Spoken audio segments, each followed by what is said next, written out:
اعوذ باللہ من الشیطان الرجیم بسم اللہ الرحمن الرحیم وآتوا النساء صدقاتهن نحلہ صدق اللہ العظیم۔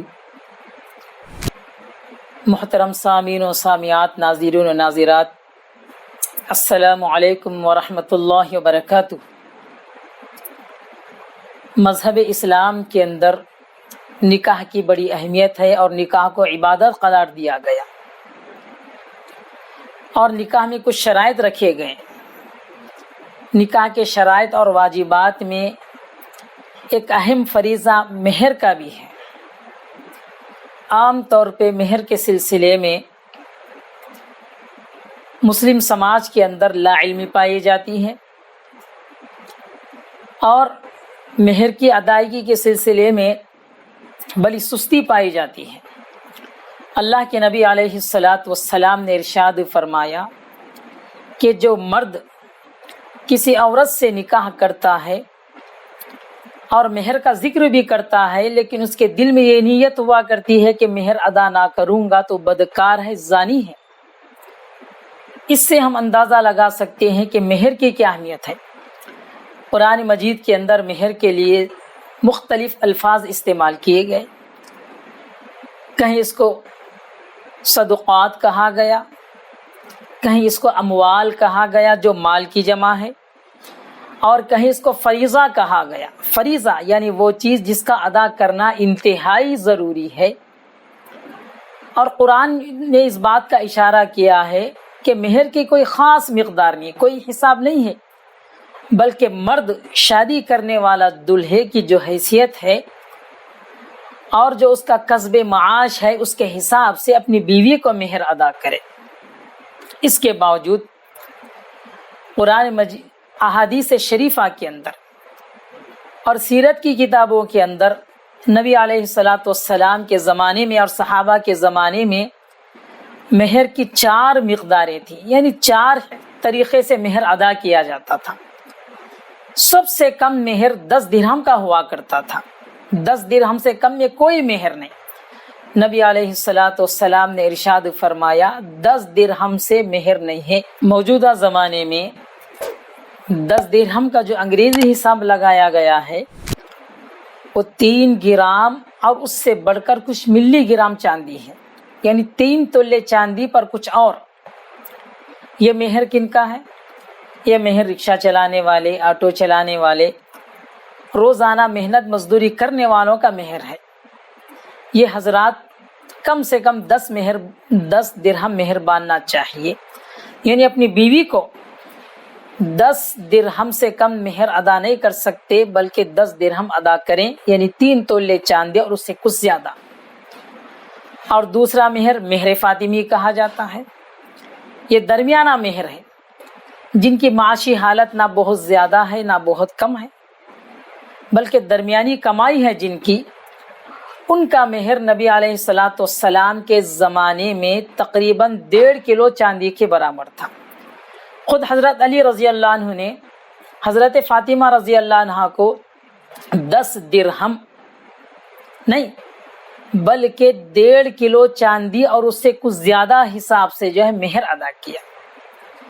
اور خود حضرت عائشہ رضی اللہ عنہ کا مہر بھی یہی تھا۔ حضرت عائشہ فرماتی ہیں اللہ کے نبی علیہ الصلاۃ والسلام نے 12.5 اوقیے چاندی مہر میں دیا، اور 12.5 اوقیے چاندی ہمارے زمانے کے حساب سے 1.5 کلو چاندی کے برابر ہیں۔ یہ دوسرا مہر۔ اور تیسرا مہر جو نبی صلی اللہ علیہ وسلم کے زمانے میں اور صحابہ کے زمانے میں تھا، جن کی معاشی حالت انتہائی زیادہ تھی، وہ 12 کلو چاندی کے برابر تھا۔ یعنی اللہ کے نبی علیہ الصلاۃ والسلام نے حضرت ام حبیبہ رضی اللہ عنہ سے نکاح فرمایا تو حبشہ کے بادشاہ نجاشی نے اپنی طرف سے تقریباً 12 کلو سے زائد چاندی مہر ادا کیا۔ تیسرا مہر۔ اور چوتھا مہر تقریباً 40,000 درہم تھا، جو ہمارے اس زمانے کے لحاظ سے 90 کلو سے زیادہ چاندی کا مہر بنتا ہے۔ یہ 4 قسم کے مہر ہمارے زمانے میں ہوا کرتے تھے، نبی صلی اللہ علیہ وسلم کے زمانے میں ہوا کرتے تھے۔ ایک 3 تولے سے کچھ زیادہ، دوسرا 1.5 کلو چاندی سے کچھ زیادہ، تیسرا 12 کلو چاندی سے کچھ زیادہ، اور چوتھے تقریباً 90 کلو چاندی کے بقدر یا اس سے کچھ زیادہ آدمی اپنی حیثیت کے ساتھ مہر ادا کرے اور عورت کو تنگ نہ کرے، عورت کے معاشی لحاظ نہ دیکھے، عورت کا خاندان نہ دیکھے، بلکہ یہ دیکھے کہ میرے اندر کتنی صلاحیت ہے، میری مالی حیثیت سے میری پوزیشن کیا ہے، اس کے حساب سے ادا کیا کرے۔ اور جیسا کہ میں نے پہلے حدیث سنایا تھا کہ جن لوگوں کا ارادہ مہر میں تو بڑے بڑے ڈینگے مارنے کا ہوا کرتا ہے، 1,00,000 1.5 لاکھ تو لکھا دیتے ہیں سب کے سامنے، لیکن مہر ادا کرنے کی نیت نہیں ہوا کرتی ہے، ایسے لوگوں کے سلسلے میں آپ صلی اللہ علیہ وسلم نے صاف طریقے سے فرما دیا کہ جس کی نیت مہر ادا کرنے کی نہیں ہے وہ زانی ہے، بدکار ہے، یعنی اس کو اتنا بڑا گناہ ہو جاتا ہے۔ ہمارے سماج کے اندر چند برائیاں ہیں، اس کو اچھی طریقے سے سمجھنا چاہیے۔ پہلی چیز تو یہ ہے کہ بہت سے مرد حضرات نکاح کے موقع پر مہر تو لکھا دیتے ہیں لیکن مہر ادا نہیں کرتے، یہاں تک کہ مرد کا انتقال ہو جاتا ہے اور عورتیں کیا کرتی ہیں، اس بیوی کو اپنے شوہر کی لاش کے پاس لاتی ہیں اور لا کر زبردستی مہر معاف کرانے لگاتی ہیں کہ بیوی بولو تم نے اپنے شوہر کا مہر معاف کر دیا، اور بیچاری بیوی غمزدہ ہوا کرتی ہے، شوہر کی جدائی کا صدمہ اس کے دل میں ہوا کرتا ہے، ایسے موقع پر لاش کے سامنے آ کر کہتی ہے کہ میں نے اپنا مہر معاف کر دیا۔ یاد رکھیے مرنے کے بعد ایسی مجبوری والی معافی معاف نہیں ہو سکتی ہے، شوہر اگر ادا کرنے کی حیثیت نہیں ہے تو اپنی زندگی میں معافی چاہ لے یا بیوی خود معاف کر دے، لیکن اگر کسی وجہ سے شوہر اپنی بیوی کو مہر ادا نہیں کر سکتا اپنی زندگی میں، اسی حال میں اس کا انتقال ہو جائے تو اس کے وراثت میں سے بیوی کو مہر ادا کرنا ضروری ہو جاتا ہے۔ اور دوسری برائی یہ ہے کہ لین دین کا جو رواج ہمارے اندر پایا جاتا ہے اس کے حساب سے مہر مقرر کر دیتے ہیں۔ بہت سے حضرات کہتے ہیں کہ اگر عورت کی طرف سے بیوی کی طرف سے جہیز میں یا جوڑے کی رقم ہم کو 1 لاکھ دی گئی ہے تو ہم 2,000 دے دیں گے مہر، اگر 2 لاکھ روپے ادا کریں گے تو 4,000 ہم دے دیں گے، یعنی لین دین کے ساتھ گھوڑے جوڑے کی رقم کے ساتھ مہر کو تعلق جوڑ دیا جاتا ہے، انتہائی غلط بات ہے۔ چاہے بیوی جوڑے کی رقم دے نہ دے، لین دین کا معاملہ ہو نہ ہو، مرد پر مہر ادا کرنا ضروری ہو جاتا ہے۔ اور تیسری برائی جو عام طور پہ پائی جاتی ہے خاندانوں کے اندر، بہت سے خاندان والے یہ کہتے ہیں کہ بھئی ہمارے خاندان کے اندر 511 روپے مہر مقرر ہے یا 1100 روپے مقرر ہے، ہمارے دادا پردادا کے زمانے سے ہم 500 مہر ادا کرتے آ رہے ہیں، ہم ابھی بھی جو 500 ادا کریں گے۔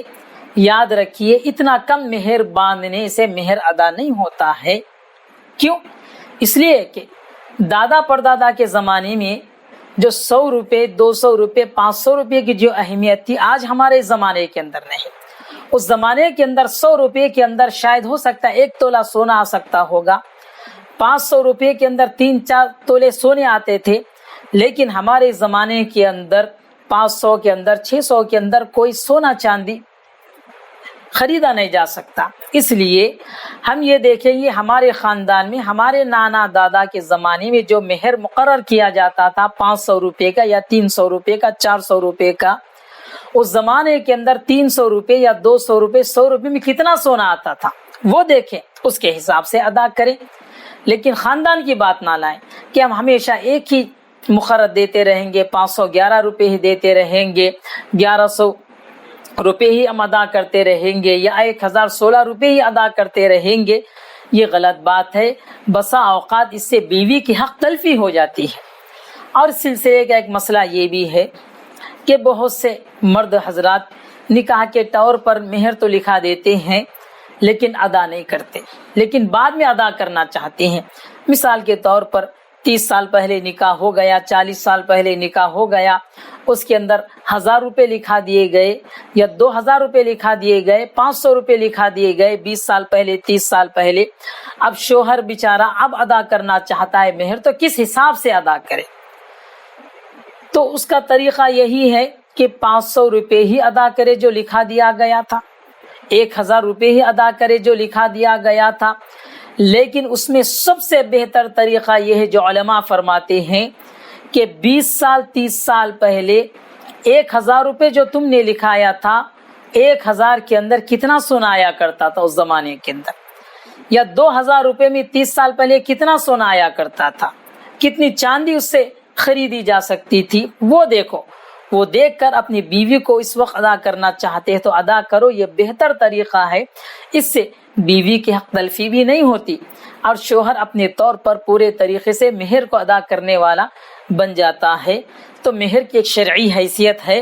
مہر کو اگر نکاح میں مقرر نہ بھی کیا جائے، بعد میں تو بہرحال شوہر کو ادا کرنا ضروری ہوا کرتا ہے۔ اگر شوہر کسی وجہ سے ادا نہیں کر سکا تو اس کی وراثت میں سے مہر کا ادا کرنا واجب ہو جاتا ہے۔ پہلے اس کا مہر ادا کیا جائے گا، بعد میں اس کی وراثت جو تقسیم عمل میں آ جائے گی۔ یہ چند مسائل مہر کے تعلق سے تھے، اس کو ضرور یاد رکھیں۔ اللہ ہم سب کو توفیق عمل نصیب فرمائے۔